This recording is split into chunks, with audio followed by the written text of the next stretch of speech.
किसी नगर में एक साहूकार रहता था।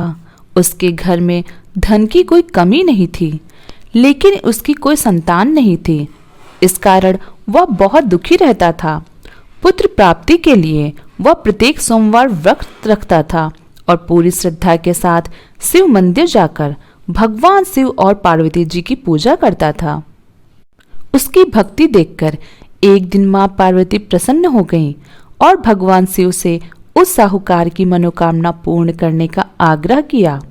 पार्वती जी की इच्छा सुनकर भगवान शिव ने कहा कि हे पार्वती, इस संसार में हर प्राणी को उसके कर्मों का फल मिलता है और जिसके भाग्य में जो हो उसे भोगना ही पड़ता है।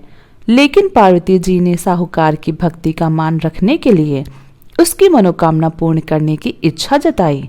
माता पार्वती के आग्रह पर शिव जी ने साहूकार को पुत्र प्राप्ति का वरदान तो दे दिया, लेकिन साथ ही यह भी कहा उसके बालक की आयु केवल 12 वर्ष होगी।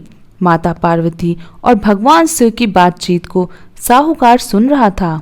उसे ना तो इस बात की खुशी थी और ना ही दुख। वह पहले की भांति शिव जी की पूजा करता रहा। कुछ समय के बाद साहूकार के घर एक पुत्र का जन्म हुआ।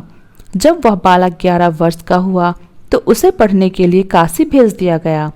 साहूकार ने पुत्र के मामा को बुलाकर उसे बहुत सारा धन दिया और कहा कि तुम इस बालक को काशी विद्या प्राप्ति के लिए ले जाओ और मार्ग में यज्ञ कराना।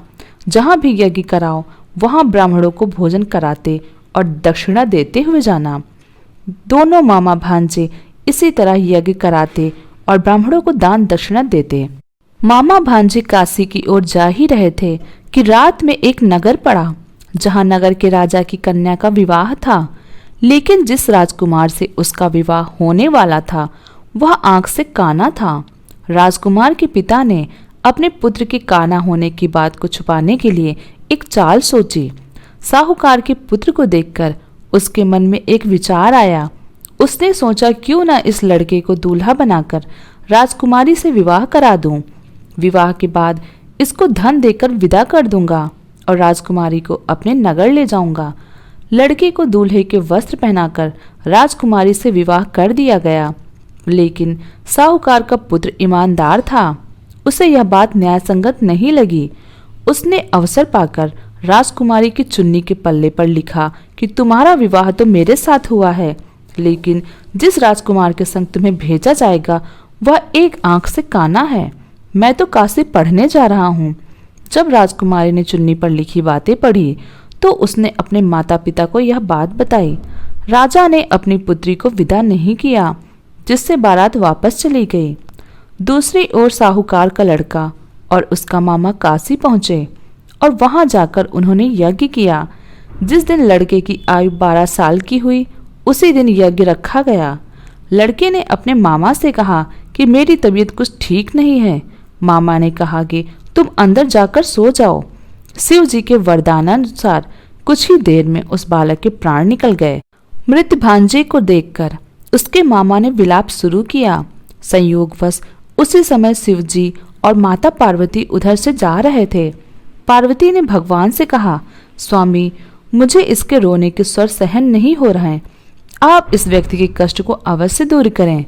जब शिवजी मृत बालक के समीप गए तो वह बोले कि यह उसी साहूकार का पुत्र है जिसे मैंने 12 वर्ष की आयु का वरदान दिया।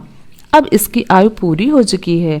लेकिन मातृभाव से विभोर माता पार्वती ने कहा कि हे महादेव, आप इस बालक को और आयु देने की कृपा करें, अन्यथा इसके वियोग में इसके माता पिता भी तड़प तड़प कर मर जाएंगे। माता पार्वती के आग्रह पर भगवान शिव ने उस लड़के को जीवित होने का वरदान दिया। शिव जी की कृपा से वह लड़का जीवित हो गया। शिक्षा समाप्त करके लड़का मामा के साथ अपने नगर की ओर चल दिया।